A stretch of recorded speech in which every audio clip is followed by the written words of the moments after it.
Get off my beach. Riley, do you hear me? You think this is some kind of country club vacation? The instructor's voice was like gravel and fury, a roar that cut through the thunder of the Pacific surf crashing just inches from my face. My world was cold, wet, and filled with sand. Sand in my ears, in my mouth, sand grinding against my skin under the weight of the soaked utility uniform that clung to me like a second, frozen skin. For the fifth time in 10 minutes, I was doing push-ups on the shoreline of Coronado, California, my nose digging a trench in the wet sand with every rep. The icy salt water washing over my back with every wave. Beside me, my boat crew did the same, a miserable chorus of groans and shivering muscles. This was Hell Week. The legendary crucible of Bud-A.'s basic underwater demolition, SEAL training, and it was living up to its name. I was Jake Riley, 24 years old, a former college quarterback who thought he was God's gift to special warfare. I was bigger, faster, and stronger than almost every other candidate in class 234. I'd aced every test, shattered records on the obstacle course. I was a top performer, and I knew it. The instructors knew I knew it, too, and they made it their personal mission to grind that arrogance out of me. Is the water too cold for you, Riley? Should I have them warm it up for you, princess? No, petty officer, I screamed back, my voice raw. Then why is your boat crew last in everything? You're the leader, Riley. This failure is yours. He was right. My crew, boat crew 2, was a mess. And the biggest problem was Marcus Diaz. Diaz was small, wiry, from some forgotten town in West Texas. He had more heart than anyone I'd ever met, but heart doesn't move a 200-pound log.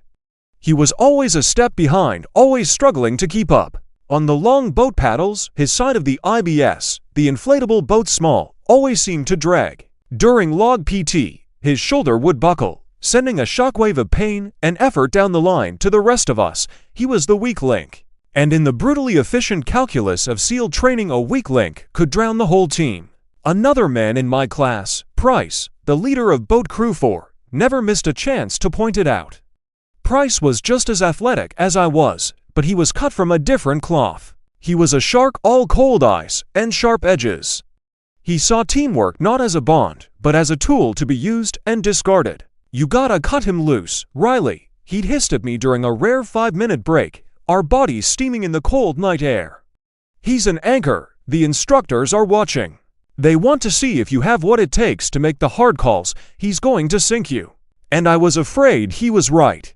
Every time an instructor screamed my name, every time, we were ordered back into the surf for surf torture because Diaz stumbled. A cold, hard knot of resentment tightened in my gut. I came here to be the best. I didn't come here to carry anyone. The trident, that coveted pin worn by the most elite warriors on the planet, was a symbol of individual excellence, or so I thought. We were on day 3 of Hell Week. We hadn't slept in over 72 hours. My mind was a foggy, chaotic landscape of pain, cold, and exhaustion. The world had shrunk to the next command, the next evolution, the next moment of agony. It was during a forced march, carrying our ibs on our heads down the Silver Strand, that I first really noticed him. He was an old man, maybe in his late 70s, wearing faded blue janitor's coveralls. He was sweeping the entryway to one of the drab concrete barracks, his movements slow and deliberate. His face was a roadmap of wrinkles, a sharp nose, and pale blue eyes that seemed to see everything. Most candidates, in their delirious state, didn't even register his existence. He was just part of the background, like a light pole or a trash can. As my boat crew shuffled past, Diaz, who was directly in front of me, stumbled badly, his legs giving out. The corner of the boat dipped, and I had to lurch forward to keep it from crashing down, the full weight slamming onto my skull. Get it together, Diaz, I snarled, my patience worn down to a raw nerve. The old janitor stopped sweeping. He looked at Diaz, then his eyes flicked to me. He didn't say a word, just held my gaze for a second. There was no judgment in it, no pity. It was just a look that seemed to weigh and measure me in an instant. Then he went back to his sweeping. The moment was gone, but it stuck with me, a tiny, odd detail in a universe of overwhelming misery. I didn't know it then, but that quiet, anonymous old man was the most dangerous person on this base, and he had just put me on his list. The 4th day of Hell Week dawned not with a sunrise, but with a subtle graying of the perpetual gloom. We were ghosts haunting the beach, our faces gaunt, our eyes hollow. The instructors, fresh from their warm beds and hot coffee, seemed to draw energy from our suffering. They had a special kind of hell prepared for us today. It was called Steel Pier. The evolution was simple in its cruelty. We had to swim from the shore out to the massive steel pier that jutted into the Pacific, climb a rope to the top, crawl under a series of obstacles, and then swim back. We would do this again and again and again until they decided we'd had enough.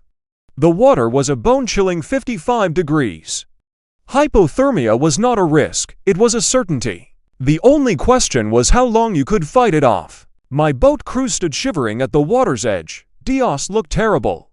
His skin was tinged blue, his lips were pale, and he was shaking uncontrollably. He looked like a walking corpse. "I can do this, Jake," he chattered, his teeth clattering like dice in a cup. "I'm good." I just nodded, not trusting myself to speak. I could feel the instructor's eyes on me.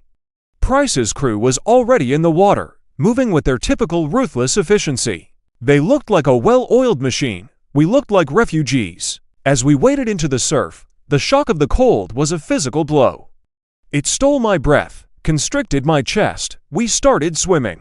I was a strong swimmer, and I pushed ahead, trying to set a hard pace, but after 50 yards, I looked back. The rest of the crew was with me, but Diaz was 20 yards behind, his strokes weak and flailing.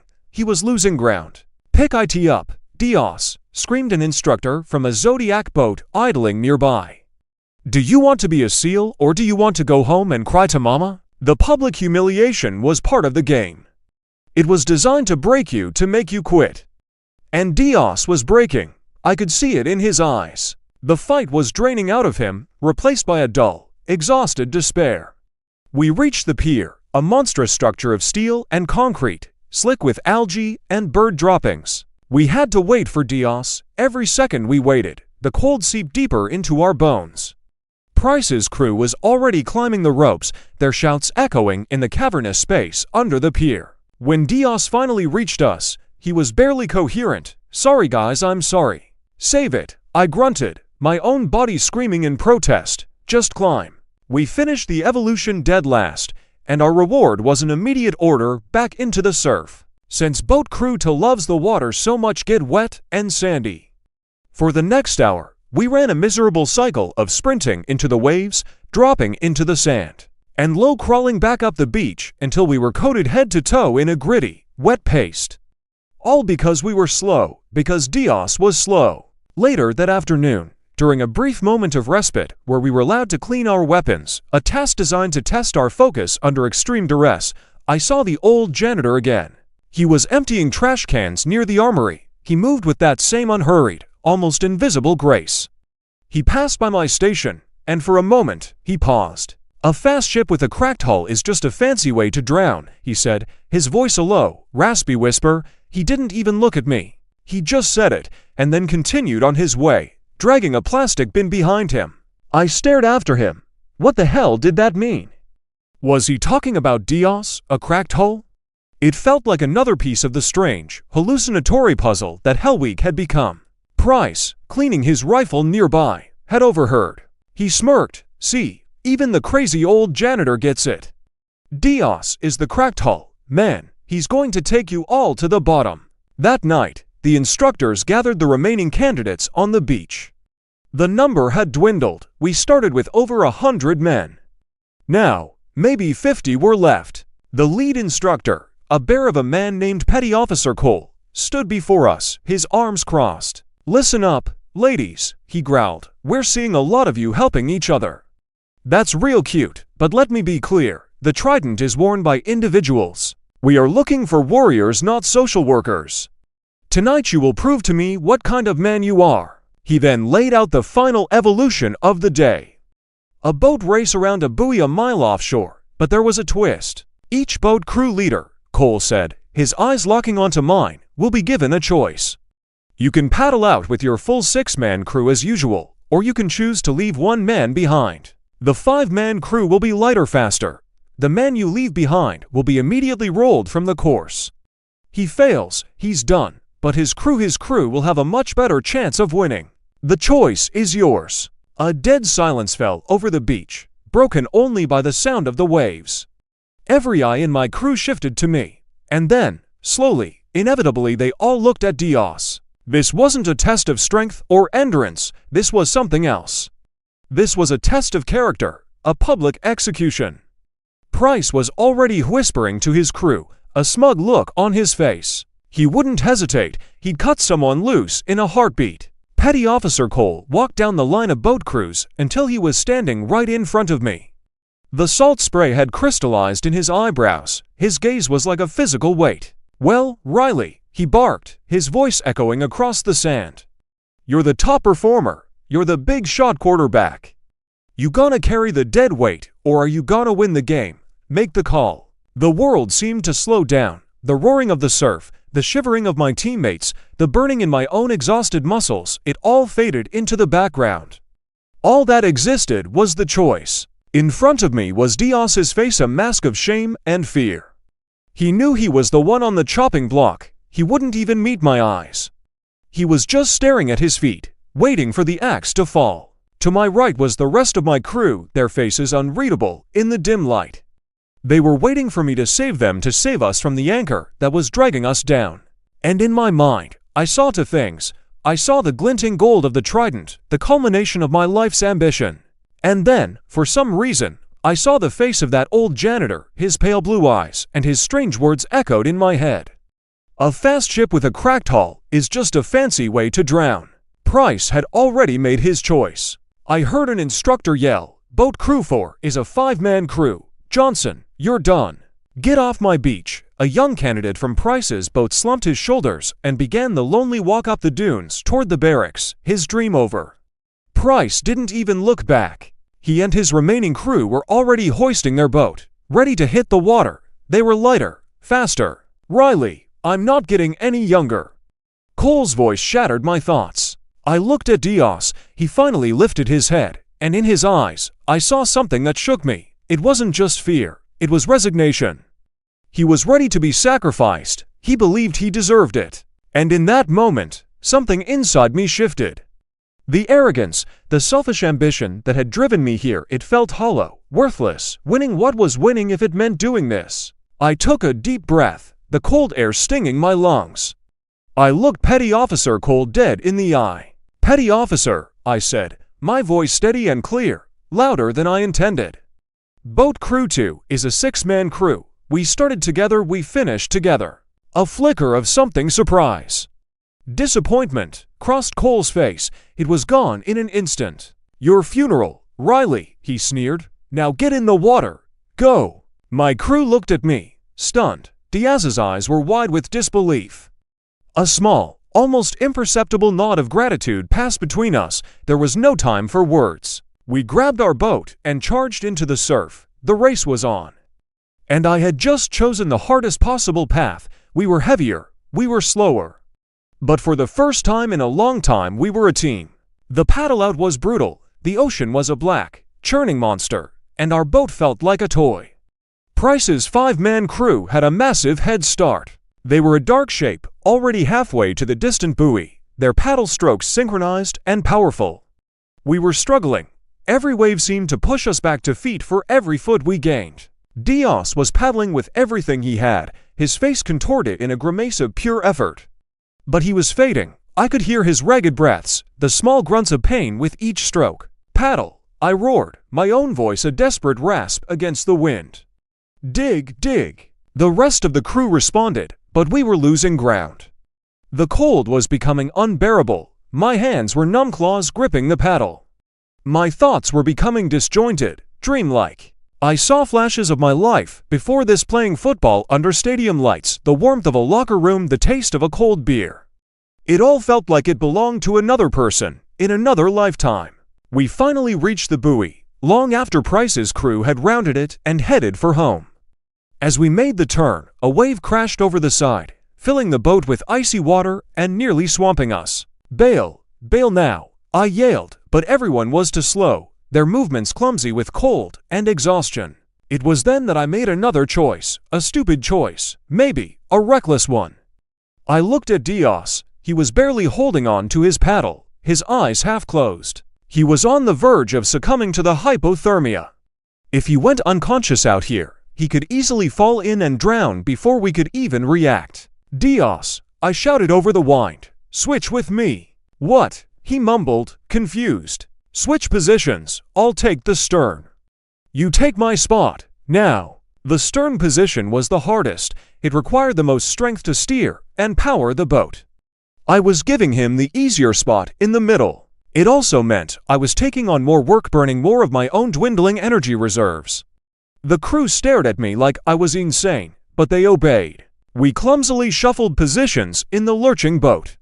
Now I was in the back, the full force of the waves and the strain of steering falling on me. The burn in my shoulders and back immediately intensified, becoming a white-hot fire. The paddle back to shore was the hardest thing I have ever done.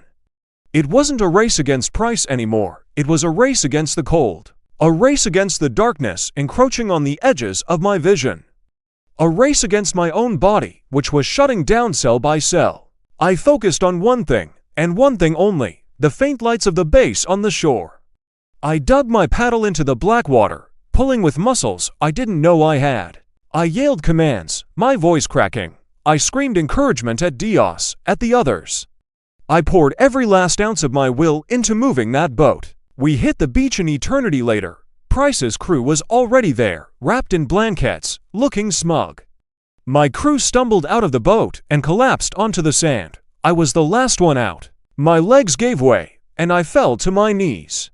I looked at my crew. They were all there, all 6 of them. Diaz was lying on his back, shivering violently, but he was conscious. He looked at me, his eyes filled with a gratitude so profound it was painful to see. We had made it. We were last, but we were whole. I tried to stand up, to report to the instructor, but my body refused to cooperate. My vision swam. The world tilted on its axis. I heard a voice, distant and distorted, as if coming from the end of a long tunnel. "Pack your bags, Riley. Report to the commander's office at 0600.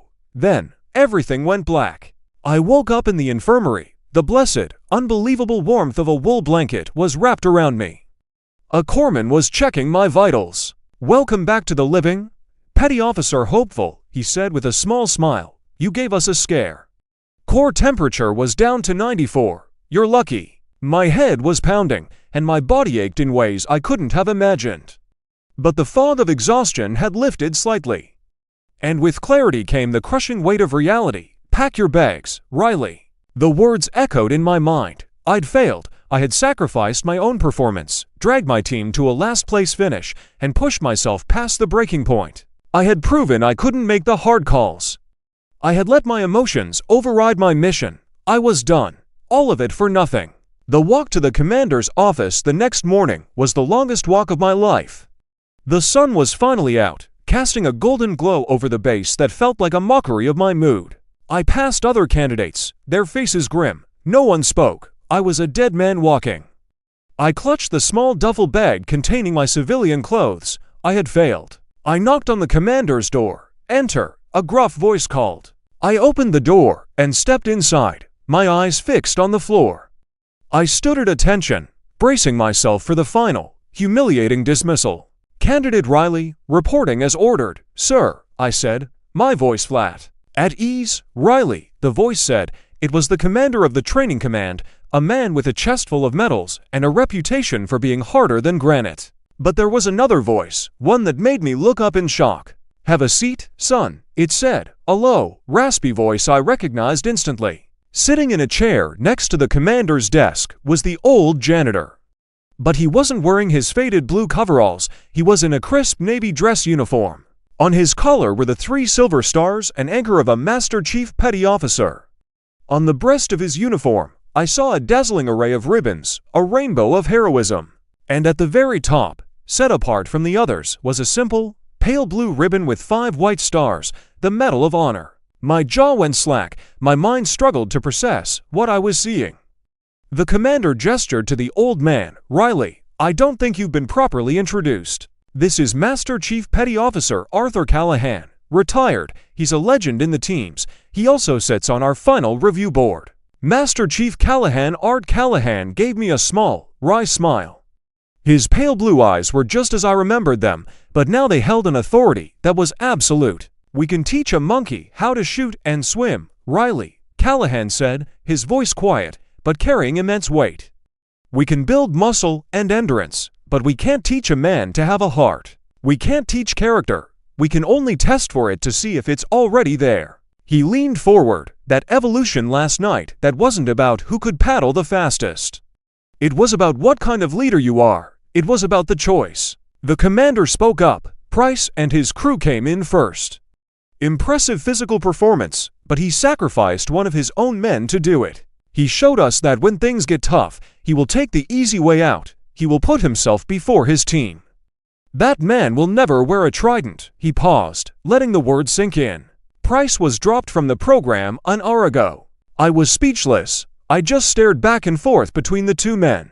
You, on the other hand, Callahan continued, were given the same choice. You had every reason to drop Diaz. He was slowing you down. It would have been the logical, self-preserving thing to do.